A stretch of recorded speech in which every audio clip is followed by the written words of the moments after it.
আজকে আমার মহাভারতের যুদ্ধের কাহিনী, সেই জন্যই এত তোড়জোড়। অশ্বত্থামেব যজ্ঞের নিয়মই এরূপ।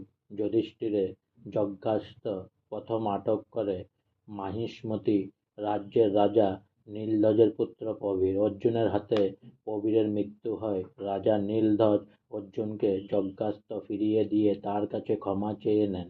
পুত্রশোকে রানী প্রাণ বিসর্জন দেওয়ার সময় অর্জুনকে অভিশাপ দেন, নিজের পুত্রের হাতেই তোমার মৃত্যু হবে। এরপর যজ্ঞাশ্ব গেল হংসধ্বজ রাজার নগরে। হংসধ্বজ পরম বৈষ্ণব, কিন্তু ঘোড়া আটকালেন। রাজার দুই পুত্র সুধম্মা ও সুরথ, এরা যেমনই ধার্মিক তেমনই রণদক্ষ। অর্জুনের হাতে উভয়ের পরাজয় ঘটে এবং মৃত্যুবরণ করল। আজকে আমার মহাভারতের যুদ্ধের কাহিনী এখানেই সমাপ্ত হলো। তাই অনেক অনেক সাবস্ক্রাইব করুন আমার চ্যানেলটি, অনেক অনেক লাইক করুন।